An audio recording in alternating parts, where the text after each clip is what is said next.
오늘 느헤미야 6장 15절로 19절 말씀을 통해서 하나님의 역사를 완성하라, 하나님의 역사를 완성하라 라는 제목으로 하나님 말씀 증거하겠습니다. 느헤미야 강의 11번째 시간입니다. 우리 한 사람 한 사람은 너무도 분명하고 구체적인 하나님의 계획 가운데 태어났고 그 계획 가운데 인생을 살도록 되어 있습니다. 그럼에도 불구하고 많은 사람들이 하나님의 계획이 무엇인지, 뜻이 무엇인지를 모르고 인생을 허비하고 방황합니다. 하나님의 계획, 하나님의 뜻, 이것을 비전이라고 말합니다. 우리가 세상 살면서 세속적으로 나오는 내 마음속의 야망하고는 전혀 차원이 다른 것입니다. 하나님이 하늘에서 정하신, 나를 창조할 때부터 만들어 주셨던 하나님의 계획, 하나님의 뜻, 하나님의 비전, 이거를 성도라면 반드시 알아야 하고, 그리고 날 향한 하나님의 뜻이 무엇인지를 알고 그 비전대로의 이끌림을 받고 인생을 살아야 합니다. 자, 그렇다면 구체적으로 그 하나님의 계획, 하나님의 비전이 우리의 인생 가운데 어떠한 단계를 통하여 이루어집니까? 오늘 말씀을 통해서 우리가 좀 그 단계를 정확하게 알고 내가 지금 어느 단계에 있는지, 또 하나님은 나를 어떻게 이끌어 가시기를 원하시는지를 분명히 알고 우리 각 사람을 향한 하나님의 계획과 뜻을 발견하기를 원합니다. 전체 9개의 단계로 이어집니다. 제일 첫 번째, 가장 중요한 단계죠. 이것은 창세 전에 우리를 향한 하나님의 뜻이 있었다라는 것입니다. 창세 전에 우리 한 사람 한 사람을 향한 하나님의 구체적인 뜻이 있었다라는 것입니다. 우리 에베소서 1장 3절 6절에 보면 찬송하리로다 하나님 곧 우리 주 예수 그리스도의 아버지께서 그리스도 안에서 하늘에 속한 모든 신령한 복을 우리에게 주시되, 곧 창세 전에, 시점이 굉장히 중요하죠. 우리 한 사람 한 사람을 향한 하나님의 계획과 뜻은 내가 만들어지고 난 다음에, 내가 이 땅에 나오고 난 다음에, 어느 날 교회 다니고 예수 믿고 난 다음이 아니라 창세 전에, 천지 만물을 만들기 전에 우리 한 사람 한 사람을 향한 하나님의 계획이 있었다는 것입니다. 따라서 우연히 태어난 사람은 없습니다. 막연하게 인생을 살아가야 될 사람은 없습니다. 그럼에도 불구하고 하나님이 날 향한 계획과 뜻을 모르기 때문에 막연하게 우연히 방황하며 이것저것 아무것도 열매 없이 인생을 허비하고 맙니다. 창세 전에 우리 한 사람 한 사람을 향한 하나님의 구체적인 뜻이 있습니다. 곧 창세 전에 그리스도 안에서 우리를 택하사, 우리 한 사람 한 사람을 택한 것이 그냥 어느 날 내가 교회 다니고 예수를 믿었더니 나를 택한 게 아니라, 창세 전에 나를 아시고, 내가 아직 만들어지기도, 아니 천하 만물이 만들어지기도 전에 하나님이 우리를 택하여 주셨다. 왜 택하셨는가? 창세 전에 우리를 택하사 우리로 사랑 안에서 그 앞에서 거룩하고 흠이 없게 하시려고 목적이 있었어요. 그러면서 그 기쁘신 뜻대로, 이게 참 중요합니다. 창세 전에 우리 한 사람 한 사람을 향한 하나님의 뜻인데, 그 뜻이 어떤 뜻? 너무 기쁘고 좋은 뜻대로 우리를 택정하시고 계획하셨다 하는 것입니다. 우리 한 사람 한 사람을 그런 하나님의 기쁘신 뜻이 있습니다. 예수 믿으며 교회 다니며 해야 될 가장 중요한 일, 그 뜻을 발견하고 그 뜻으로 인도함을 받아야 합니다. 그럼에도 불구하고 오늘날 많은 사람들은요, 하나님의 뜻, 하나님의 계획, 하나님의 비전이 아니라 우리의 인생을 돈으로 이끌음을 받습니다. 얼마나 돈 벌까? 목적과 이유가 없이 그냥 돈을 법니다. 어떤 사람은 지식을 위해서, 어떤 사람은 명예를 위해서, 어떤 사람은 심지어 자기의 죄책감을 처리하기 위해서, 마음속에 있는 깊은 상처 가운데 그 마음속에 나는 분노를 해결하기 위해서 인생을 살아가는 거예요. 나의 인생이 무엇으로 이끌림을 받고 있는가? 하나님의 만세전에 택정하신 그 기쁘신 뜻, 이걸 알고 이끌림을 받는 것, 이게 교회를 나오는 이유고, 이게 성도의 삶의 가치입니다. 그 만세전에 기쁘신 뜻대로 우리를 예정하사 예수 그리스도로 말미암아 자기 아들들이 되게 하셨으니, 이는 그가 사랑하신 자 안에서 우리에게 거저 주시는 바 그의 은혜의 영광을 찬송하게 하는 것이라. 이런 하나님의 기쁘신 뜻을 발견하고 그 뜻대로 살아가면 우리의 삶이 하나님께 영광을 올리는 찬송 같은 삶이 될 줄로 믿습니다. 그래서 우리가 인생 삶에서 꼭 필요한 것은요, 하나님의 그 기쁘신 뜻이 무엇인지를 발견하는 거예요. 중요한 한 가지 사실, 모든 사람은 한 사람도 빠짐없이 지금 예수를 믿든지 안 믿든지 다 하나님의 중요한 기쁘신 뜻을 갖고 이 땅에 태어났다 하는 것입니다. 그 뜻대로 사는 사람이 있고 뜻대로 살지 못하는 사람이 있습니다. 뜻대로 사는 사람, 그 사람이 바로 성공적인 신앙생활을 한 사람이고, 뜻대로 살지 못하는 사람이 세상 사람 또는 실패한 신앙인이라고 말할 수 있습니다.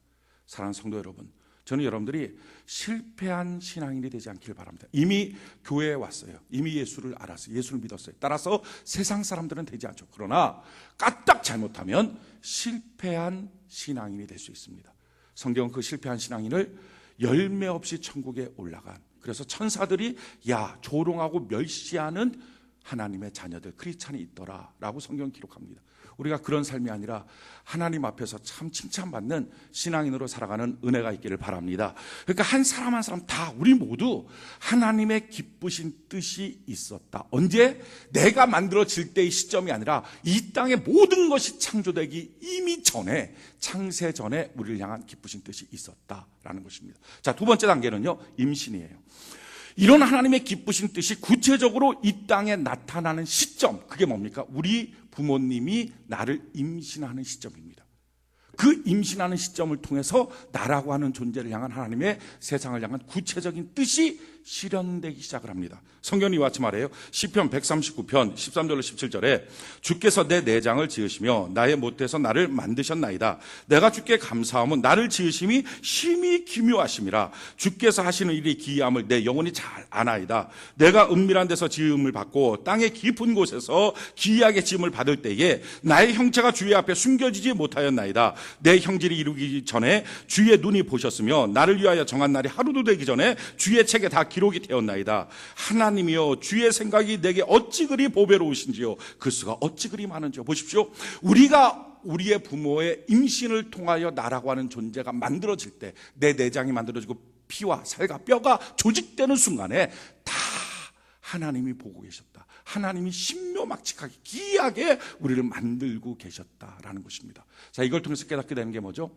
잘못된 부부는 있어도, 잘못된 부모는 있어도 잘못된 자녀는 절대로 없습니다.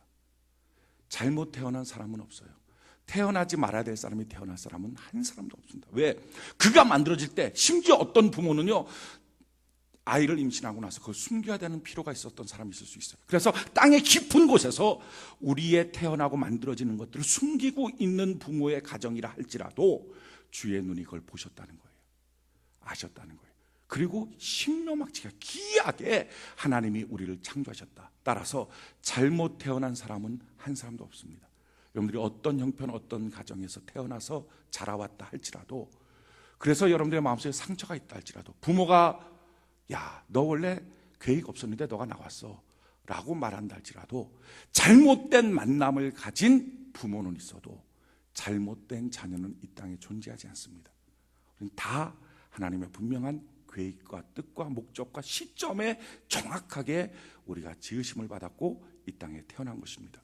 자, 그럴 때 우리가 태어날 때 성경은 참 기가 막히게 표현해요. 뭐라고 표현합니까? 내 형질이 이루어지기 전에 주의 눈이 보셨으며 나를 위하여 정한 날이 하루도 되기, 나를 위해 정한 날이 뭡니까? 내가 태어나서 살아가는 나의 날, 이 되기 하루도 되기 전에, 그러니까 태어나기도 전에 뭐라고요? 나의 인생 전체를 뭐라고요? 주의 책에 다 기록해 놓으셨습니다. 주의 책이 뭐예요? 성경책에.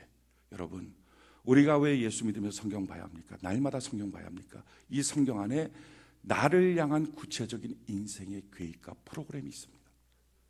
성경을 보지 못하면요, 내 인생을 모릅니다. 나의 인생이 하루도 살아가기도 전에 하나님은 나의 인생을 주의 책에 다 기록해 놓으셨다. 모든 사람을. 그래서 이 성경은 다른 사람의 얘기가 아니라 나의 책이에요. 나의 일이에요. 나의 계획이에요. 날 향한 하나님의 뜻이에요. 저는 여러분들이 날마다 성경을 보는 은혜가 있기를 바랍니다. 이게 신앙생활의 영성의 아주 중요한 핵심입니다. 자, 어머니의 아버지의 임신을 통해서 나라고 하는 존재가 만들어졌어요. 그러고 난 다음에 나라고 하는 존재가 육체적으로 딱 보여져서 이 땅 위에 하나님의 뜻이 나타나게 되는 시점, 그게 뭔가? 그게 출생이에요. 그게 세 번째 단계예요. 제일 첫 번째 단계는 만세 전에, 창세 전에 하나님이 우리 한 사람 한 사람을 향한, 나를 향한 구체적인 계획이 있었다. 두 번째, 우리 부모를 통해서 하나님이 나를 임신하게 하셔서 나를 조직하고 만드시고, 내가 태어나기도 전에 성경에 나를 향한 인생의 계획을 하나님은 기록해 놓으셨다. 세 번째, 그래서 구체적으로 내가 태어났다 하는 거예요. 자, 내가 태어났을 때 나의 이 모습은요, 여러분들이 원하는 부모 밑에서 태어나신 분도 있을 거예요. 자랑스러운 부모도 있고요, 어떤 데는 부끄럽고 숨기고 싶은 부모도 있을 겁니다. 좋은 집에서 태어났고 어떤 사람은 좋지 않은 집에서 태어날 수 있어요. 좋은 어떤 나라, 좋은 환경 속에서 태어났고 어떤 사람은 그렇지 못한 사람이 있습니다. 그러나 한 가지 분명한 사실이 있어요. 사도행전 17장 26절, 우리의 출생에 대해 성경은 뭐라고 말하느냐? 사도행전 17장 26절에 인류의 모든 족속을 한 혈통으로 만드사 온 땅에 살게 하시고 그의 연대를 정하시며, 자, 우리가 살아가는 연대, 내 나이, 내가 몇 살까지 살아야 된다, 이걸 하나님 정해놓으셨다는 거예요. 정해놓으시고 그 다음에요, 거주의 경계를 한정하셨으니 내가 사는 동네, 내가 사는 집을 하나님이 정해놓으셨다는 거예요. 우리는 태어날 때 우리의 부모를 선택할 수 없습니다. 우리는 태어날 때 내가 태어나는 나라를 선택할 수 없어요. 내가 태어날 때 내가 태어나는 집과 환경과 가정 형편, 경제적인 조건을 내가 선택할 수 없습니다. 하나님이 그렇게 선택해서 나를 주신 거예요. 자, 이처럼 하나님이 결정해서 나로 하여금 그곳에, 그 부모 밑에서 태어나게 하셨다. 아마 여러분들이 이럴 때 궁금할 것입니다. 그럼 왜 하필이면 하나님 나를 그런 부모 밑에서 태어나게 했습니까? 왜 불신 가정에서 태어나게 했을까요? 하나님, 왜 나는 편모 밑에서 태어납니까? 왜 나는 지글지글한 가난 속에서 태어나야 됐을까요? 왜 나는 그렇게 힘들고 싸우는 부모 밑에서 태어났을까요? 여러 가지 의문들이 있을 겁니다. 근데 그 의문에 대해서 성경이 이렇게 답변해요. 뭐라고 답변합니까? 사도행전 17장 26절 27절 우리 같이 한번 읽어볼까요? 26절 27절 같이 한 목소리 시작.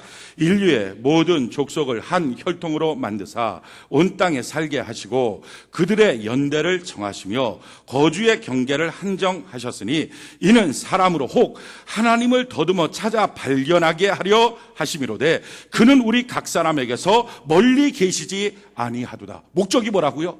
하나님을 찾아, 더듬어서 찾아서 발견하는 것. 하나님이 어디 계신지 잘 안 보여요. 안 느껴져요. 여러분, 하나님이 날 향한 뜻이 있다고요. 계획이 있다고요. 근데 그 뜻과 계획이 어느 날 문득 갑자기 이거야 라고 보여주는 게 아니라는 거예요. 나로 태어나게 하시고 그 집에서, 하필이면 그 환경 속에서. 왜? 그 환경, 그 집만이 내가 하나님을 더듬어 찾을 수 있는 가장 좋은 조건이라는 것을 나를 만드신 하나님은 아시는 거예요. 그래서 하나님을 더듬어 찾도록 한 거예요. 정말 하나님 계시나요? 정말 하나님 나를 낳으셨나요? 이렇게 잘 안 보이니까, 막막하니까, 답답하니까 더듬는 거예요. 그런데 성경이 기가 막히게 표현해요. 이렇게 더듬는데 그 하나님은 어디 계시느냐? 뭐라고요? 이는 사람으로 혹 하나님을 더듬어 찾아 발견하게 하심이로되 그는 우리 각 사람에게서 멀리 계시지 않는다. 우리가 더듬어 보면 하나님 만날 수 있다. 하나님 손 잡을 수 있다. 성경 분명히 기록하고 있어요. 여러분, 이건 생리적인 어떤 출생일 수도 있고요, 사회적인 출생이 될 수 있습니다. 사회적인 출생이 뭐냐면은 어떤 사람이 이렇게 말해요. 제가 어쩌다가 파주까지 흘러 들어왔는지 모르겠다는 거예요. 저도 마찬가지. 저도 뭐 파주라고 하는 것은 북한 바로 밑에, 여기는 포 날라오는 곳, 이렇게 생각했지 제가 여기 와서 살 거라고는 상상도 못했어요. 그런데 살고 있는 거예요. 지금 보니까. 왜 내가 여기 왔을까? 어떤 사람, 많은 사람이 이래요. 내가 여기까지 흘러 들어왔어요. 내가 왜 그런지 모르겠어요. 내 처지가 어떻게 하다가 여기까지 흘러왔는지 모르겠어요 라고 말합니다. 아니에요. 이게 그곳에 살게 하신 하나님의 이유. 왜? 하나님을 더듬어 찾아 발견해야 된다. 하나님 만나야 돼요. 그러면서 말합니다. 그 하나님은 너희와 지금 멀리 있지 않다. 너가 더듬어 보면 하나님 만날 수 있다. 이게 세 번째 출생이에요. 자, 이 출생을 통해서 우리의 생애는 뭐합니까? 끊임없이 하나님을 더듬어 찾아가는 과정이에요. 인생의 고난 속에서 하나님을 찾고, 인생의 행복 속에서 하나님을 찾고, 이런 과정입니다. 자, 이런 과정 속에서 살다가 결정적인 때가 와요. 그게 뭐냐면 책임의 나이예요. 책임의 나이. 누구든지 이 책임의 나이를 겪습니다. 특히 청소년 시절, 이걸 사춘기라고 하죠. 질풍노도의 시절. 도대체 내가 왜 태어났을까? 왜 살아야 할까? 왜 공부해야 되나? 내가 도대체 뭐 하며 살아야 될까? 자기 인생에 대한 고민하기 시작합니다. 물론 이건 청소년 시기만은 아니에요. 사람이 대학 들어가면 대학 들어가서 다시 한번 고민합니다. 내가 왜 대학에 갔지? 자기에 대한 고민을 하는 거예요. 직장에 가면 직장에 가서 고민합니다. 결혼하게 되면 결혼에 대한 고민을. 이게 책임이에요. 자기 아내, 자기 자녀들을 놓고서 자녀를 낳게 되면 자녀에 대해서 고민을 해요. 과연 이 자녀를 어떻게 키울까? 과연 내가 키울 수 있을까? 여러 가지로 고민이 돼요. 직장에서 퇴직당했을 때도 자기 인생에 대한 또 다른 고민해. 이게 책임의 나이예요.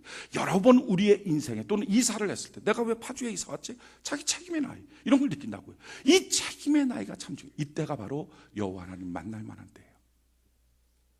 자기 인생에 대해 고민을 하는 거예요. 내가 왜 살았지? 왜 태어났지? 여러분, 우리나라의 가장 큰 문제가 뭔지 아십니까? 사실 이 많은 고민들의 절반 정도는 청소년기에 해답니다. 그러고 나서 그 나머지 삶을 살면서 자기에 대한 성찰을 통해서 인생을 살면서 자기의 인생이 어떻게 살아야 될까 이런 것들을 발견해 나가야 되죠. 그런데 문제는 청소년 시기에 오늘날에 보면 이런 고민을 할 수 있도록 허용이 안 돼요. 다 그냥 막 정신없이 학원 보내고 왜 자기가 공부해야 되는지도 모르고 그냥 뛰어다니면서 공부하고 무조건 1등 되라 1등 되라. 그러고 나서 대학교 들어가고 대학교 나서도 너 무조건 좋은 회사 들어가야 된다. 회사 들어가고 그러고 난 다음에 너 좋은 짝 만나라. 그렇게 하다가 결혼하고 난 다음에도 보니까 자기 인생에 대해서 철이 안 들었어요. 책임감이라는 게 없는 거예요. 여전히 자기 부모한테 손 내밀고 마마보이 마마걸 이렇게 인생 사는 거예요. 인생을 왜 살아야 되는지를 모르고 끝까지 꼬부랑 할머니 할아버지 될 때까지 자기 자녀 뒷 봐주다가 정신없이 인생 사는 거. 잘못된 가르침. 책임의 나이에 갈등해야 될 시간에 좀 갈등을 하도록 해줘야 되는데 그걸 안 하는 거예요. 우리가 그런 책임의 나이들을 겪습니다. 우리 인생에서 직장에 취업하거나 사업을 하거나 또는 어려운 위기가 오거나 그래서 자기 인생에 대한 성찰이 있어요. 자, 그때가 참 중요해요. 그때가 둘로 짝 갈라져요. 이 책임의 나이가 되면요, 책임의 나이 전과 책임의 나이 후의 가장 큰 차이가 뭐냐? 고민이 달라요. 책임의 나이 전의 특징은 어떤 일에 대해서 결정을 할 때 할까 말까 이걸 결정할 때 결정의 근거가 뭐냐면 내가 이거 좋아해, 내가 이거 싫어해. 좋고 싫은 게 결정의 근거예요. 그러니까 뭐 여러 가지 물론 결정의 근거가 있지만 결정의 근거 자체가 좋고 싫음이 결정의 근거예요. 이렇게 결정하는 사람을 철이 안 든 거예요. 근데 책임의 나이를 겪고 난 다음에는 결정의 근거가 뭘로 바뀌어지냐면은 해야 될 것, 하지 말아야 될 것으로 달라져요. 아무리 좋아도 하지 말아야 될 것은 안 해요. 자기가 좀 힘들어도 해야 될 것은 합니다. 이게 책임지는 나이로 바뀌어진 거예요. 철이 든 거예요. 그러니까 철 안 든, 책임지지 않는 그냥 자기의 좋고 싫음으로 인생을 살다가 어떤 사건과 문제 앞에 또는 고민의 깊은 고민 가운데 야, 이제는 내가 좋고 나쁜 걸로 인생 사는 게 아니라 내가 책임감이 있어야 된다. 그래서 내가 해야 될 것, 안 해야 될 것, 이 기준으로 인생을 살아야 되겠다라고 결정을 합니다. 이때가 중요해요. 이때가 둘로 갈라져요. 어떻게 갈라져요? 세상 사람과 예수 믿는 사람을 갈라져요. 예수 믿는 사람은 어떻게 갈립니까? 하나님, 내가 내 인생 어떻게 책임지고 꾸려갈 능력이 없습니다. 나는 5분 앞도 내다보지 못합니다. 그러니까 주님이 나의 진실한 주인이 되어 주옵소서. 예수 나의 주인이요. 주님을 발견하는 거예요. 근데 세상 사람들은 어떻게 하죠? 그때 야, 그렇지, 돈 갖고 살아야지. 그러니까 돈 벌려고 하기 싫은 것도 하고 해서는 안 될 것도 하고 인생을 그렇게 사는 거예요. 성공하려고 하기 싫은 것도 하고 해서는 안 될 것도 하고 이렇게 인생을 삽니다.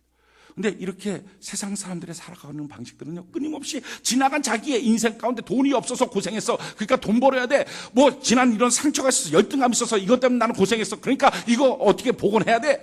끊임없이 자기 과거에 대한 상처, 이것을 되씹는 인생입니다. 돈을 벌어도 불행하고요, 못 벌어도 불행해요. 근데 예수 믿는 삶은 얼마나 축복인지 아십니까?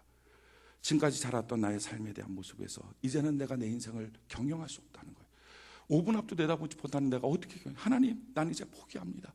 주인이 내가 아니라 이제는 예수님이 되셔야 되겠습니다. 예수님 내 인생의 주인이 되어 주옵소서. 그리고 나를 좀 인도해 주옵소서. 주님께 맡겨드리고 주님과 교제하고 주님의 원하심이 무엇인지 갖고 살아가. 그러니까 지나간 나의 인생에 대한 단절이 있어요. 그러니까 그리스도 안에서는 새로운 피조물이 되는 거예요. 자, 이렇게 새로운 피조물이 되고 나면 어떤 역사가 나타납니까? 우리가 지나간 상처를 되씹으며 인생 사는 게 아니라 하나님이 내게 주신 뜻과 비전이 무엇인지를 발견하며 인생을 살아가요. 그러면 지나간 상처가 상처가 아니라요, 나중 되면 나의 화려한 경력이 됩니다. 여러분이 오프라 윈프리라고 하는 미국의 그 방송인을 아실 겁니다. 그 사람은 지금 방송사 사장이기도 하고 경영인이기도 하고 또 미국에 아주 최고의 영향력을 끼치는 언론이기도 합니다. 그 사람 말 한마디가 사실은 오바마를 대통령시킨 거예요. 자기 오바마 지지한다 말 한마디 하니까 그냥 온 국민이 와 해갖고 그냥 대통령, 미국 역사상 최초의 흑인 대통령이 된 거예요. 이만큼 어마어마한 영향력이 있는 게 이 오프라 윈프리입니다. 그런데 이 오프라 윈프리가요, 청소년 시절에 강간당했어요. 친척한테. 임신해서 애도 낳았어요. 너무 견디기 힘드니까 마약을 하기 시작했어요. 여러분, 이거는요, 씻을 수 없는 상처예요. 과거가 없어집니까? 씻을 수 없는 상처. 자, 만약에 이 오프라 윈프리가 이 상처 가운데 자기의 인생을 경영했다면 얼마나 많이 그 상처를 숨겨야 됐을까요? 어떤 남자를 만나 자기는 그 상처를 했을까요? 혹시라도 그것이 발각될 때마다 자기 더 큰 마음속의 상처, 인생의 흉터로 남을 거예요. 근데 오프라 윈프리의 최고의 축복이 뭔지 아십니까? 그렇게 자기 인생을 마약으로 알고 있던 그 시절에 어느 날 자기 인생에 대한 책임의 나이가 느껴졌어요. 내가 왜 이렇게 살아야 되나? 책임의 나이예요. 내가 언제까지 이렇게 살까? 그러고 나서 그때 내 인생을 내가 경영할 수 없다.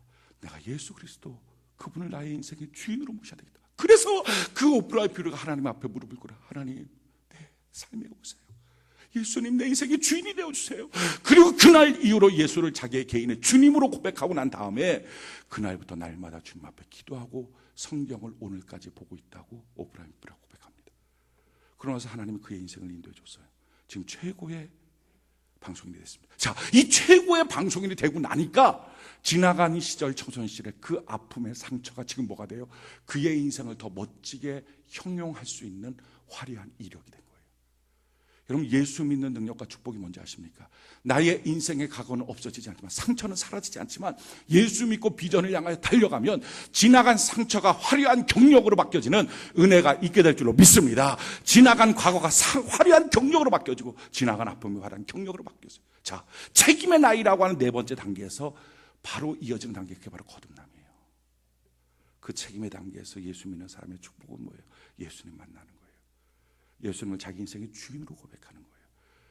여러분, 우리가 거듭남이라고 하는 것은요, 내 인생의 주인이 바뀌어지는 거예요. 인생의 경영자가 바뀌어지는 거예요. 사랑하는 성도 여러분, 만약에 여러분들이 아직도 여러분들의 책임의 나이에 예수 그리스도를 개인의 주님으로 고백하지 않았다면, 오늘 이 시간에 성령의 감동 가운데 여러분들의 인생의 주도권을 주님 앞에 예수님께 맡겨드리고 내 인생의 주인은 예수님이다 고백하는 은혜가 있기를 바랍니다. 초대교회 성도들의 특징들은 다 예수 그리스도를 자기의 개인의 주님으로 고백하는 거예요. 성경은 이와 같이 말해요. 사도행전 11장 19절 21절에 보면, 그때 스데반의 일로 일어나는 환란으로 말미암아 흩어진 자들의 베니게와 구브로와 안디옥까지 이르러 유대인에게만 말씀을 전하는데, 그중에 구브로와 구레네 몇 사람이 안디옥에 이르러 헬라인에게도 말을 전하여 주 예수를 전파하니 주 예수님 그들과 함께 하심에 수많은 사람들이 믿고 주께 돌아와 주 예수를 전파한 거예요. 그냥 예수가 아니에요. 사도행전 16장 31절에 이르되 주 예수를 믿으라, 그리하면 너와 내 집이 구원을 받으리라. 여러분, 예수 그리스도를 그냥 믿는 거, 그냥 교회만 내가 다니고 나면 가족 구원이 이루어지는 게 아니라 너의 인생의 주인으로 주 예수를 믿으라. 그래야만 너와 내 집이 구원을 얻으리라. 놀라운 역사가 나타나요. 그러니까 책임의 나이에서 내 인생의 경영을 예수님께 맡기는 거예요. 이게 거듭남입니다. 이 거듭남의 단계 가운데 그 다음부터는 어떻게 하죠? 이제 내 인생을 주님께 맡겼으니까 자기 인생을 자기 멋대로 못 살잖아요. 그러니까 날마다 주님 앞에 기도하는 시간을 갖는 거예요. 주님, 내가 오늘도 성령의 의지와 뜻 앞에 내가 복종합니다. 하나님, 날 향하여 무엇을 원하십니까? 그게 성경 보는 거예요. 이걸 큐티 시간이라 그래요. 제가 30살에 예수님 만났어요. 저는 태어날 때부터 모태신앙이라 그러죠. 태어날 때부터 아버지가 목사님, 어머니가 사모님, 할머니는 권사님, 태어난 곳은 교회. 심지어 제가 태어난 날이 1월 1일 예배 시간에 태어났다 그러고요. 제가 태어났을 때 7분의 목사님이 머리에 손을 얹고 축복하며 안수했다는 전설 같은 얘기가 날마다 흘러나오고 있는 우리 집안의 얘기예요. 그런 집안에서 태어났습니다. 그렇지만 제가 30살 될 때까지 저는요, 교회는 다녔고 성경은 제일 많이 알았고 성경 퀴즈 대회 하면 제가 1등했고 찬송가 다 외웠지만 예수님을 만나지 못했어요. 그냥 교회 다닌다고 예수님 만나는 거 아니죠. 기독교에 익숙해질 뿐입니다. 그러던 30살에 제 인생에 책임의 나이가 왔어요. 제가 그때 알코올 중독자였거든요. 저는 제 인생에 대해서 너무 큰 두려움 속에 빠져 있었어요. 앞날을 살아가야 될 용기가 없었어요. 그래서 술에 의지했어요. 그런 알코올 중독자의 모습 가운데 제가 주님을 만났어요. 뜻밖의 주님, 은혜의 주님. 그렇지만 내 마음 깊은 곳에서부터 30년 동안 다녔던 교회 생활은 뭘까? 나는 과연 어떻게 인생을 살아야 될까? 책임의 나이에 갈등하고 있을 때 내가 주님을 만났어요. 이제부터 내 인생의 주도권을 예수님이 가지세요. 나는 내 인생 경영할 수 없어요. 내가 아무리 노력해도 내 인생의 끝은 알코올 중독입니다. 내가 아무리 노력해도 내 인생의 끝은 실패입니다. 예수님, 내 인생을 주도해 주세요. 그때 주님 만났어요. 그날부터 오늘까지 하루도 빼놓지 않고 주님 앞에 기도하고 성경을 봅니다. 이것이 저의 영적인 생활의 생명력입니다. 왜냐하면 내 인생을 주님께 맡기고 주의 뜻대로 살려고 그러니까 이제는 나의 경험을 의지할 수는 없잖아요. 이제는 내가 살아왔던 나의 상처를 의지할 수는 없잖아요. 그러니까 그게 기반이 아니라 하나님의 말씀이 기반이 돼야 되니까 하나님의 말씀을 날마다 보는 거예요. 사랑하는 성도 여러분, 여러분들 예수님 만나고 난 그날부터요, 성경 보십시오. 성경 보면 회복되고요, 성경 놓으면요 타락합니다.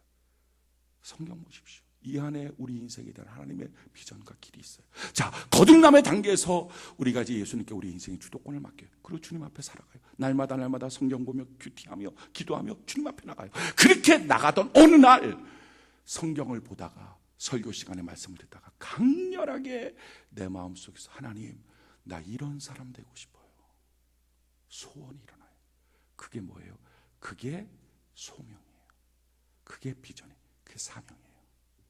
그게 하나님이 날 향한 계획이에요. 자, 참 중요한 말씀인데 우리 같이 한번 읽어볼까요? 빌립보서 2장 12절로 14절 한번 띄워주세요. 빌립보서 2장 12절로 14절 우리 같이 한번 읽어봅시다. 빌립보서 2장 12절로 14절 같이 한 목소리 시작. 그러므로 나의 사랑하는 자들아, 너희가 나 있을 때뿐 아니라 더욱 지금 나 없을 때에도 항상 복종하여 두렵고 떨림으로 너희의 구원을 이루라. 너희 안에서 행하시는 이는 하나님이시니 자기의 기쁘신 뜻을 위하여. 자, 거기까지요. 자기의 기쁘신 뜻, 어디서 나왔던 거예요? 만세전에 날 향한 기쁘신 뜻. 이 뜻을 위하여 어떻게 했다고요? 뭐라고요? 이 기쁘신 뜻을 위하여 어떻게? 너희에게 소원을 두고. 내 인생을 향한 하나님의 비전과 사명을 어디서 발견합니까? 내 마음속에 말씀 가운데 일어나는 소원이 있어요. 그게 만세전에 특정한 하나님의 기쁘신 뜻이 내 안에 나타나는. 그러나 이 과정이 어떻게 되죠? 책임의 나이, 쉽게 말하면 예수 믿고 철드는 게 아니라요, 철들고 예수 믿는 거예요.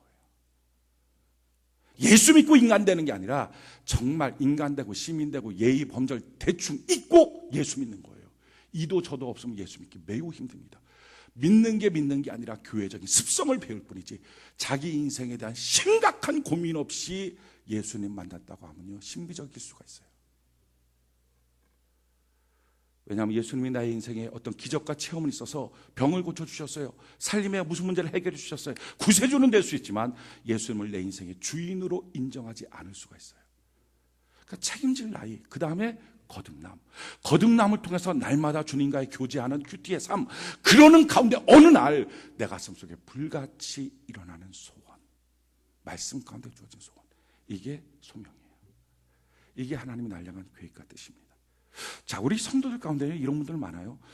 항상 이런 어떤 정제감에 빠져 있는 분들이 있어요. 내 마음에 소원이라면 주님, 이거 정말 하나님이 주시는 뜻입니까? 하나님의 계획입니까? 이거 내 욕심 아닙니까? 내가 원해서 그러는 거 아닌가요? 맨날 이거 갖고 씨름해. 그러면서 하나님께 기도해. 하나님, 이거 정말 하나님의 뜻이면 나한테 가르쳐 주세요. 하나님의 뜻이면 나한테 가르쳐 주세요. 이거 정말 뜻입니까? 아닙니까? 뜻입니까? 아닙니까?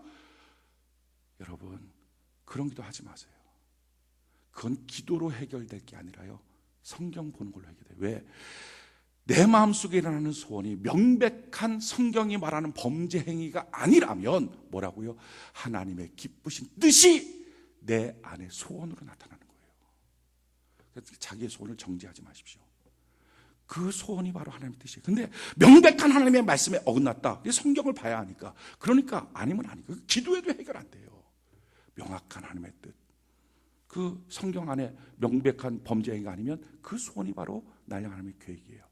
그래서 하나님은요, 종종 우리가 생각할 때 이런 생각을 갖고 있어요. 내가 원하는 소원 있으면 하나님 그거 막아버리고 못하게 하고 이상한 거, 뭐 오지에 선교사로 보낼까 봐 기도 세게 못한다고 이런 분들이 있어요. 가끔 가다 보면 왜 이렇게 기도하는데 대충 기도합니까? 목사님 기도 너무 세게 해서 은혜 받으면 혹시나 하나님이 내가 원하는 뜻이 아닌 오지로 나를 보내서 선교사를 하게 할까 봐, 또는 내 자식을 목사로 목사가 무슨 죽을 병 뭐 그런 겁니까? 얼마나 좋은데. 근데 뭐 내 자식 목사로 만들까 봐. 그래서 이게 기도를 못하는 아니에요, 여러분. 절은 내 인생의 내 마음의 소원과 어긋나게 일하지 않습니다. 어긋나게 일하. 하나님의 기쁘신 뜻은 엉뚱하게 다른 사람이 들고 오는 게 아니라 쓸데없이 기도 받으러 다니지 마시고.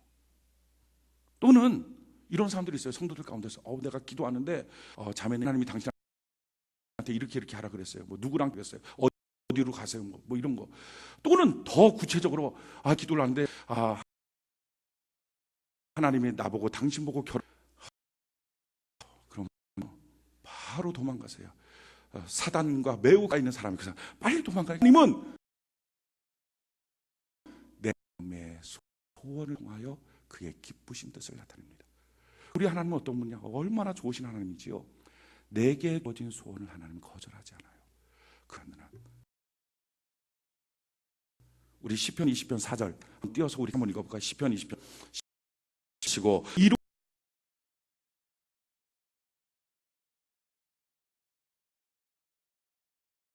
이루어 주시기를 원하. 아멘이십니까? 그러니까 내 마음의 소원 하나님이 그게 말씀 성경에서 하나님 내가 저 사람과 간음하고 싶어 이거 그러니까 명백한 성경 말하는 내가 한번 싶어요 뭐 이런 거 안 돼. 이상한 거 뭐 이런 거 소원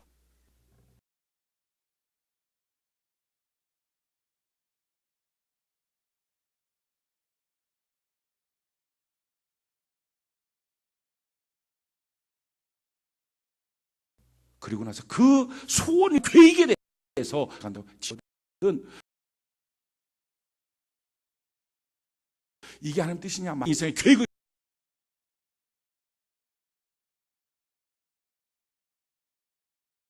하나님만 그대로 또 간절히 이겼어요. 자, 제일 첫 번째 뭐라고요? 한 구체적인 기쁘신 뜻이 있었다. 그 기쁘신 뜻이 우리 부모의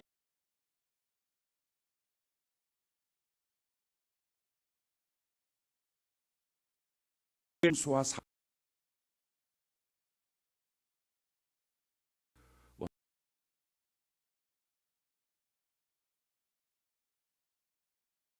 원망할 게 없어요. 미웠어요. 고민을 하기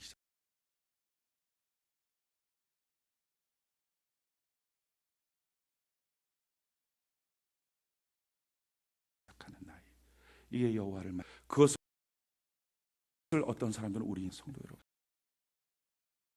위기를 좋아하는 사람은 이 위기 때 저는 여러분들이 하나님을 찾고 하나님을 만나는 은혜가 있기를 바랍니다. 경제적인 위기, 삶에 대한 어디 있어요. 그 위기 앞에 자기 인생에 대해서 고민하는 책임의 나이를 느껴요. 그 책임의 나이 가운데 우리 인생이 거듭남을 합니다. 내 인생 내가 경영 못하겠어요. 예수님 나의 인생의 주인이 되어주세요. 부터 자기 경험, 자기 상처, 자기 마음대로 인생이 얘는 말씀 따라 살겠다고 기도하며 살겠다고 고백을 해요. 그 다음부터 큐티하고요. 그 다음부터 예배드리면서 진실하게 기도하고요. 이상하게 기도하면 눈물도 나고요. 하나님 좀 도와달라고 하는 고백이 나오고 전에는 도와달라 말도 못했는데 도와달라 기도도 나오고 그 다음부터 하나님 앞에 하나님 불쌍히 여겨달라고 막 그런 기도도 나오고 그런 기도를 하는 거예요. 이게 거듭남. 이 거듭남의 단계에서 날마다 성경 보고 주님과 기도하던 어느 날 말씀을 들을 때 설교 시간에 또는 성경을 보는 그 순간에 내 가슴에 불같은 그게 소명, 하나님의 비전, 하나님의 계획을 아는 것입니다. 자, 이렇게 6가지 단계까지 갔어요. 자, 그 다음에 필요한 게 뭐죠? 이렇게 6가지 단계까지 가고 난 다음에 그 다음에는요, 이 소명을, 뜻을, 하나님의 계획을 이루어가는 과정이 있어요. 이 과정이 신앙의 성숙의 과정이에요. 신앙 성숙의 과정.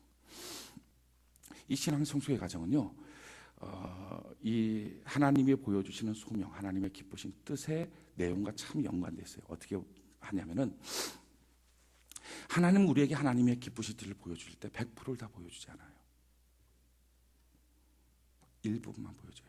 하나님이 요셉한테 17살에 하나님의 비전을 보여줬어요. 하나님의 소명, 하나님의 뜻을 보여줬어요. 그게 뭡니까? 리더십이에요. 해와 달과 별들이 자기한테 절하는 꿈, 12개의 볕단이 자기한테 절하는 꿈, 리더십을 보여줬어요. 사실 그때 요셉은요 11번째 아들입니다. 그러니까 위로 형이 10명이나 있어요. 리더십을 세울 수 있는 환경도 아니에요. 그런 자질도 아닌데 하나님은 자기에게 리더십이라고 하는 그런 어떤 꿈, 소명, 비전, 계획, 이걸 보여주신 거예요. 그걸 보여주셨을 때 하나님이 그 비전을 이루려면 너는 형제한테 팔리기도 해야 되고 옥에도 가야 되고 노예 생활도 해야 되고 뭐 버림받아야 되고 뭐 모함도 받아야 되고 그런 여러 가지 과정이 있음에도 불구하고 그런 과정을 다 보여주지 않았어요. 그냥 하나님의 마지막 계획, 비전, 리더십, 그것만 보여준 거예요. 우리도 마찬가지예요. 우리의 인생에 대한 하나님이 원하시는 우리의 마음속에 막 소원처럼 확 일어나요. 그 소원이 일어나지만 그 소원을 이루어가는 과정에 모든 것을 하나님이 다 보여주지는 않습니다. 왜 다 보여주지 않을까요? 이유는요, 다 보여주면 그 인생을 살아가면서는 하나님이 필요 없어요. 요셉이 만약에 다 보여줬어요. 그러면 형들한테 팔려간다. 스토리대로 되는군. 팔려갔어요. 뭐 슬픕니까? 힘들까? 이거 원래 계획상에. 오케이. 팔려갔어. 딱 팔려가면 이제 보디발이 기다릴 거고, 그럼 보디발한테 내가 10년 동안 노예 생활 깍듯이 한번 잘하면, 그럼 이제 보디발의 아내가 나를 유혹할 거야. 그때 내가 하지마 이렇게 하면 옥에 갔다가 3년 동안 있다가 나와서 그런 다음에 내가 꿈에 홍하고 이제 총리가 된 거야. 여러분 기도할 틈이 있어요. 하나님 의지할 틈이 있어요. 하나님 믿을 틈이 있어요. 하나님의 말씀을 막 경외하고 하나님 주님과 친밀해질 틈이 있습니까? 없어요. 그러니까 하나님이 안 가르쳐줘요. 가나안 땅 들어가는 과정 속에 너희를 가나안 땅으로 들여보내겠다 하신 하나님이 광야 생활에 40년 동안 어떤 일이 생기는지, 40년 동안에 1세대가 다 죽는다, 이런 거 하나님이 안 보여줬어요. 우리한테도 마찬가지예요. 우리의 인생에 찾아오는 낮추시고 우리를 시험하시는 과정들을 하나님이 안 보여주신다고요. 성경이 이렇게 말해요. 신명기 8장 2절로 3절에 보니까 내 하나님 여호와께서 이 40년 동안에 내게 광야길을 걷게 하신 것을 기억하라. 이는 너를 낮추시며 너를 시험하사 내게 마음이 어떠한지 그 명령을 지키는지 아니 지키는지 알려 하심이라. 너를 낮추시며 너를 줄이게 하시며 또 너도 알지 못하며 내 조상들도 알지 못하던 만나를 내게 먹이신 것은 사람이 떡으로만 사는 것이 아니요 여호와의 입에서 나오는 모든 말씀으로 사는 줄을 내게 알게 하려 하심이라. 하나님의 말씀으로 내가 삽니다. 하나님의 은혜로 삽니다. 이거 깨닫게 하려고 다 가르쳐 주진 않아요. 그냥 가는 곳, 리더십, 나머지 과정은요 삶을 가면서 겪는 거예요. 그래서 이번 한 주간 우리 요절이 있어요. 그 요절을 우리가 좀 보길 원하는데 갈라디아서 6장 9절이 요절이에요. 갈라디아서 6장 9절 우리 한번 같이 한번 보고요. 한 주간 여러분들이 묵상하면서 삶의 적용식을 이루어가기를 바랍니다. 6장 9절, 갈라디아서 6장 9절 우리 같이 한번 한 목소리 읽어봅시다. 시작. 우리가 선을 행하되 낙심하지 말지니 포기하지 아니하면 때가 이름에 거두리라. 이거 얼마나 중요한 말씀인지 몰라요. 뭐라고 말해요? 낙심하지 말라, 포기하지 말라. 여러분, 왜 우리가 하나님의 뜻을 따라 살아가는데 거듭남을 소명을 받고 왜 간절한 소원을 이루는 사는데 왜 낙심하고 포기하게 될까요? 이유는 내가 원하는 소원을 성취하는 것, 역행하는 사건들을 지속적으로 만날 때 우리는 낙심하는 거예요. 요셉한테 리더십이라고 비전을 줬어요. 내가 널 이런 리더십의 존재를 세워주기 원해. 보통 리더십이 아니야. 해와 달과 별들이 절하는 리더십, 국가적 리더십, 이걸 세워주. 그런데 그의 세워지기 원하는 인생은 뭘로 시작합니까? 노예로 팔려가는 거예요. 리더의 노예가 돼요.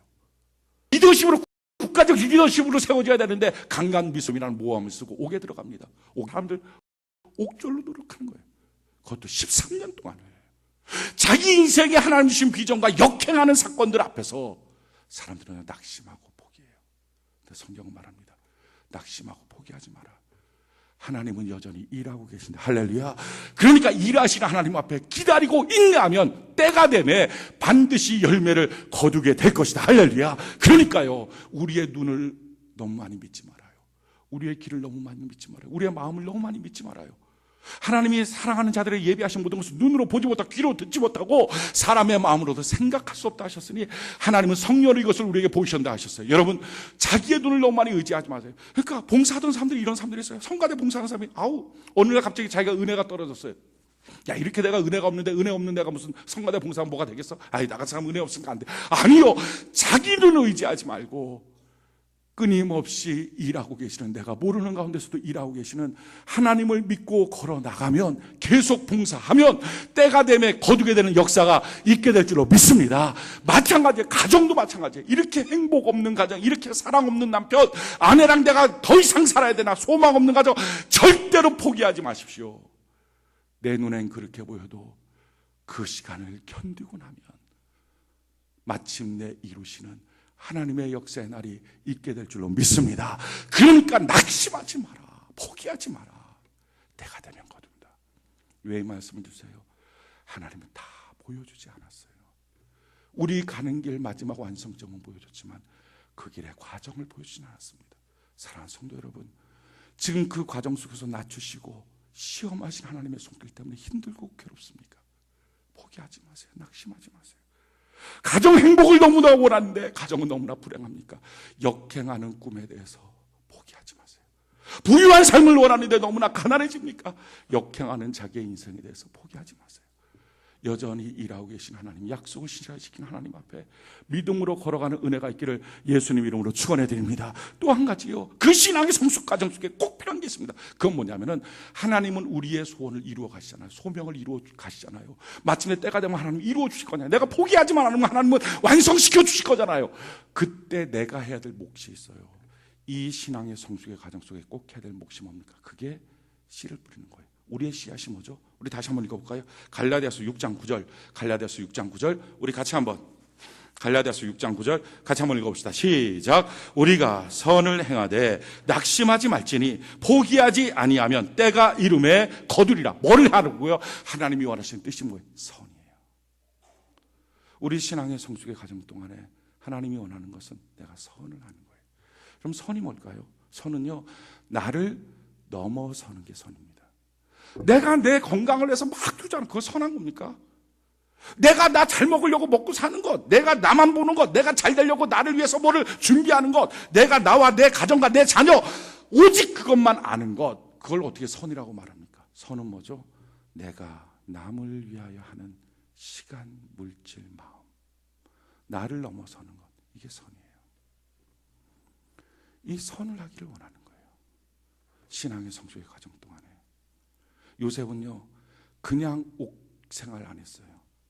거기에 옥에 들어온 사람 섬기는 일에 선을 했어요. 자기 하나만 해도 괴로운데 섬기는 선의 씨앗을 뿌리도록 하나님이 요청하셨어요. 우리도 마찬가지입니다.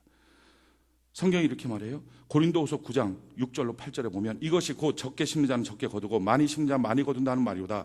각각 그 마음에 정한 대로 할 것이요 인색함으로나 억지로 하지 말지니 하나님 즐겨내는 자를 사랑하시느니라. 하나님이 능히 모든 은혜를 너희에게 넘치게 하시나니 이는 너희로 모든 일에 항상 모든 것이 넉넉하여 모든 착한 일을 넘치게 하게 하려 하시나니. 이게 무슨 말입니까? 우리가 생각할 때는 이런 생각이 있어요. 사람들 다 기도 제목 비슷하더라고요. 하나님, 나중에 제가 구제하는 삶 살게요. 사업이 잘 되고 난 다음에 내가 다른 사람 도와주는 삶 살게요. 내가 선교하는 삶 살게요. 내가 어린아이들 내가 잘 키워가는 삶 살게요. 우리의 생각은요, 언제든지 선은 있습니다. 그런데 그 선을 언제 하려고 그럽니까? 내 것이 완성되면 선을 하려고 그래요. 그런데요, 내 것에 차고 넘치는 삶을 위해서 성경은 뭐라고 말하죠? 지금 씨를 안 뿌리는데 언제 그게 차고 넘치냐? 그게 씨인데. 그래서 고린도서 9장 10절에 심는 자에게는 씨와 먹을 양식을 주시니가 너희 심을 것을 주사 풍성하게 하시고 너희 의의 열매를 더하게 하시고. 심는 자의 씨와 먹을, 그러니까 우리의 물질은요, 우리의 시간은요, 우리의 마음은요 반드시 씨와 먹을 양식 내가 먹는 거예요. 그런데 씨는 줘야 돼요. 다른 사람한테 주는 그것을 뭐라고 말해요? 선이라고 말해요. 저 사람 참 선하네. 선을 안 주고 내가 먹어버리니까 내가 어떻게 되죠? 내가 악이 되는 거예요. 선을 먹어버리니까. 예수 믿으면서도 참 악한 애가 되는 거예요. 우리 신앙생활의 이 신앙의 성숙 과정 속에 하나님 다 보여주지 않았거든요. 그러나 믿음 갖고 어려운 고비들을 넘어가는 거예요. 그렇게 넘어가면서 우리가 해야 될 반드시 중요한 일, 씨를 뿌리는 거예요. 씨를 심는 거예요. 이렇게 씨를 심는 선, 그 선이 우리의 인생을 풍성하게 거두게 해요. 참 중요한 말씀인데 에베소서 2장 같이 한번 볼까요? 에베소서 2장 한번 띄워주세요.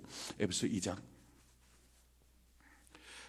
2장 1절에 보니까요, 그는 허물과 죄로 죽었던 너희를 살리셨다. 우리가 허물과 죄로 죽었대요. 그럼 도대체 내가 죽은 허물과 죄가 뭐냐는 거예요. 2절에 나오죠. 2절에 그때 너희는 그 가운데서 행하여 이 세상 풍조를 따르고, 내가 죽었던 허물과 죄가 바로 이 세상 풍조 따르는 삶이었구나. 세상 유행대로 나는 살았어요. 풍조 따랐어요. 그런데 그 삶은 어떤 삶이냐? 나는 세상 유행만 따르는 삶인 줄 알았는데 공중의 권세 잡은 자를 따랐으니 곧 지금 불순종의 아들 가운데 역사는 영적 세력, 공중의 권세 잡은 마귀였구나 라는 거예요. 마귀에 의해서 세상 풍조대로 내가 살았어요. 그 삶을 허물과제로 넌 죽었어. 넌 끝이야. 라고 말한 거예요. 그러면 구체적으로 그런 세상 풍조가 뭐냐는 거예요. 그게 3절에 나와요. 3절에 전에는 우리도 다 그 가운데서 우리 육체의 욕심을 따라 지내며, 내 욕심대로 사는 거예요. 나만 위해 사는 거예요. 내 육체와 마음이 원하는 것만 하는 거예요. 내 가족, 내 새끼, 그거밖에 못 보는 거예요. 이게 허물과 죄로 죽은 거예요. 우리가 인생 살면서 하나님 주신 비전 가운데 나갈 수 있는 씨가 없는 삶이에요. 많은 크리스찬들이요, 여기서 실패합니다. 자기의 꿈과 역행하는 사건 앞에 인내하지 못하고요, 또 한 가지는 인생을 살아가면서 어렵고 힘들다고 내 코가 석자라는 이유로 나중에 가서 은퇴하고 나면 돈 많이 벌면 이라고 하는 전제 조건으로 지금 해야 될 나의 씨 선을 먹어버리니까 예수 믿는 사람들이 다 악한 사람이 됐어요. 그러니까 오늘날 세상 사람들이요, 예수 믿는 사람들을 악하다고 말하는 거예요. 정말 우리가 악해서 악한 게 아니라 선을 먹고 나니까. 그래서 하나님이 이루실 그 비전의 거를 실패한 거예요. 어쩜 우리의 부모들이 그렇게 실패했을 수 있어요. 그리고 실패한 그 삶에 대해서 우리 보고 다시 달려가라고 하나님 우리에게 말씀하시는 거예요. 우리는 그걸 완성시켜야 되는 사명 가운데 있는 거예요. 에베소 2장 1절로 이하에 보니까 허물과 죄로 죽었다. 내 마음 내 욕심이 원하는 대로만 살았다. 4절에 보니까 그런 우리를 그 큰 사랑으로 인해서, 5절에 보니까 우리를 살리셨고, 6절에 보니까 일으키고 함께 하늘에 앉혀주셨고, 7절에 보니까 여러 세대에게 우리로 하여금 하나님의 큰 풍성함을 나타내게 하려 하셨다. 그러면서 우리를 향해서는 하나님의 뜻이 뭡니까? 10절 우리 같이 한번 읽어볼까요? 에베소서 2장 10절, 에베소 2장 10절 같이 한 목소리 시작. 우리는 그가 만드신 바라 그리스도 예수 안에서 선한 일을 위하여 지으심을 받은 자니 이 일은 하나님이 전에 예비하사 우리로 그 가운데서 행하게 하려 하시고, 하나님 우리를 구원시켜서 뭘 했어요? 거듭남을 주시고 비전을 주시고 소망을 주시고 소망으로 걸어나가는 신앙의 성숙 과정에 하나님은 선한 일을 하게 하기 위해서 우리를 구원해 주신 거예요. 사랑하는 성도 여러분, 우리의 신앙 성숙의 과정 속에 인내하고 선을 행하는 은혜가 있기를 바랍니다. 그러고 나면 뭐가 나타나요? 마지막 8번째 단계, 그게 현실이에요. 작은 내 삶 속에 이루어지는 하나님의 비전, 이거 현실이에요. 그리고 그 현실 때문에 감사하며 기뻐하다 보니까 마침내 내 삶 속에 이루실 영광의 완성이 있어요. 사랑하는 성도 여러분, 이 9가지 단계, 제일 첫 번째 뭐라고요? 만세전에 날 향한 기쁘신 뜻, 그 다음에 임신됨, 하나님의 은혜 가운데 하나님을 발견할 수 있는 가장 좋은 곳으로 출생시키심, 그 다음에 책임의 나이 속에 갈등 가운데, 위기 가운데 있게 하심, 그 위기 가운데 하나님의 성령의 은혜로 거듭남, 예수 그리스도 나의 주님입니다 고백하는 사건, 그리고 나서 그 거듭남의 사건 가운데 이제는 하나님 안에서 말씀을 따라가다가 소명을 받기, 내 인생의 비전, 계획과 뜻을 알기, 그 다음에 내 인생을 향한 하나님의 계획과 뜻을 알고 이제 신앙의 성숙의 과정이 있죠. 인내하고 선한 씨앗을 뿌리며 신앙의 성숙의 과정을 통해서 마침내 8번째 하나님의 작은 비전이 이루어지는 열매를 보고, 그리고 마지막 9번째 단계 완성에 이르는 하나님의 역사가 있어요. 이 9개의 단계로 하나님이 이끌어 가십니다. 지금 여러분들이 어느 단계에 있습니까? 어느 단계에 있든지 지금 뒤의 것을 잊어버리고 앞을 향하여 믿음으로 전진해 나가는 은혜가 있기를 바랍니다. 오늘 성경 본문을 내가 잠깐 간단하게만 소개하고 마치려고 그래요. 오늘 성경 본문은 뭡니까? 느헤미야가 드디어 52일 만에 완성시켰어요. 하나님의 일을 완성시켰어요. 우리의 인생도요, 하나님의 일이 완성돼야 돼요. 자, 느헤미야 6장 15절 16절 우리 같이 한번 읽어볼까요? 느헤미야 6장 15절 16절 우리 같이 한번 한 목소리 시작. 성벽 역사가 52일 만인 엘루월 25일에 끝남에 우리의 모든 대적과 주위에 있는 이방 족속들이 이를 듣고 다 두려워하여 극에 낙담하였으니 그들이 우리 하나님께서 이 역사를 이루신 줄을 알미. 자, 완성시켰어요. 사랑하는 성도 여러분, 우리에게 주신 하나님의 비전도 우리의 인생을 통하여 완성시키는 은혜가 있기를 바랍니다. 이 완성을 시킬 때 가장 중요한 핵심이 뭐예요? 이런 9가지 단계를 걸어갈 때 꼭 필요한 게 뭐였습니까? 오늘 느헤미야가 우리에게 그걸 가르쳐주고 있어요. 16절 보니까 우리의 모든 대적과 주위에 있는 이방 족속들이 이를 듣고 다 두려워 크게 낙담하였으니, 왜? 그들은 우리 하나님께서 이 역사를 이루신 줄을 알미었다. 어떻게 했어요? 누가 이루셨어요? 우리 하나님. 아멘이십니까? 나의 하나님이 아니라 우리 하나님. 내 인생의 소명과 비전을 이루신 건 하나님이에요. 그러나 우리가 해야 될 조건은 뭐예요? 우리를 만드는 거예요. 신앙의 성숙의 과정 속에 있을 때 그 어려운 낙담하는 사건 앞에 낙담하지 않는 이유는 옆에서 사랑과 선행을 격려해 주는 사람, 내가 선한 행위를 할 때 격려받을 것, 그걸 통해서 공동체를 이루고, 그럴 때 하나님 안에서 마침내 신앙의 성숙의 과정을 가지고 우리 하나님이 이루시는 거예요. 그래서요, 저는 여러분들이 교회 안에서 군중 속에 있는 고립된 한 개인으로 예배드리는 걸로 마치지 말고 성도 간에 교제하십시오. 세례를 같이 말씀에 은혜를 나누십시오. 그래야 이 성숙의 과정 동안에 마침내 인내도 되고요, 선을 행하고요, 사랑과 선을 격려하며 믿음으로 전진해 나갈 수 있는 능력이 나타납니다. 물론 이런 공동체를 이루어갈 때, 교회의 공동체를 이루어갈 때 어떤 사람들은요, 교회 안에 깊이 들어와서 성도들을 만나고 났더니 내가 상처가 있다고 하는 사람들이 있어요. 아픔이 있다는 사람이 있어요. 보십시오, 성경에 보니까 16절에 우리의 모든 대적과 주위에 있는 이방 족속들이 이를 듣고 다 두려워하여 크게 낙담하였으니, 하나님의 일에 완성이 됐는데 다 기뻐하고 박수 쳐야 되는데 어떻게 했어요? 낙담하는 사람들이 있어요. 뭔가 잘 되고 나면 배 아파하는 사람들이 있다고요. 근데 그게 멀리 있는 다른 사람들이 아니에요. 사실은 우리 안에 있는 죄 아닙니까? 내가 봤을 때 형편없다고 생각했던 그 사람이 어느 날 복받았다, 은혜받았다, 성령받았다, 방언했다 말하고 나면 내 마음속에요, 그 사람을 향해서 비아냥거림이 있는 거예요. 낙담이 있는 거예요. 싫은 거예요. 이게 우리 마음이에요. 공동체 안에서 이런 마음들이 있어요. 완성됐을 때도 갈등하고 미워하고 시기하는 마음이 있습니다. 그러나 사랑하는 성도 여러분, 구덕이 무서워서 장 못 담그겠어요? 어렵고 힘들어도 서로 지어져 가서 성령이 거하실 수 있는 성전을 만들어가는 것처럼 우리의 생에도 이런 공동체를 이루어서 사랑과 선행을 격려하고 우리에게 주신 하나님의 비전을 이루어가면서 인내하고 선을 행하는 씨앗을 뿌려서 마침내 우리의 비전을 완성시키는 은혜가 있기를 예수님 이름으로 축원해드립니다. 마지막 한 구절을 읽고요, 오늘 말씀을 마치려고 그래요. 마태복음 16장 16절 우리 한번 띄어서 같이 한번 읽어봅시다. 마태복음 16장 16절 16절부터 19절까지 우리 같이 한번 한 목소리 한번 읽어봅시다. 시작. 시몬 베드로가 대답하여 이르되 주는 그리스도시요 살아계신 하나님의 아들이시니, 예수께서 대답하여 이르시되 바요나 시몬아 내가 복이 있도다. 이를 내게 알게 하신 이는 혈육이 아니요 하늘에 계신 내 아버지시니라. 또 내가 내게 이르노니 너는 베드로라. 내가 이 반석 위에 내 교회를 세우리니 음부의 권세가 이기지 못하리라. 내가 천국 열쇠를 내게 주리니 내가 땅에서 무엇이든지 매면 하늘에서도 매일 것이요 내가 땅에서 무엇이든지 풀면 하늘에서도 풀리리라 하시고. 자, 나를 누구라고 말하느냐? 예수님이 물어봤어요. 이런 얘기했어요. 너희들은 나를 누구라 하냐? 주는 그리스도시요 살아계신 하나님의 아들입니다. 얼마나 기가 막힌 신앙의 고백입니까? 예수님 내 인생의 주님이십니다. 로드십, 거듭남. 그 고백을 한 베드로. 그런데요, 거기에만 머물러 있으면 예수님 나의 주님이십니다. 나의 구세주입니다. 거기에만 머물러 있으면요 50점짜리 신앙이에요. 그 다음에 주님이 뭐라고 말하죠? 바요나시면 내가 복이 있다. 그런데 너의 그 고백이에 내 교회, 예수 그리스도의 교회, 주님의 교회를 세우리라.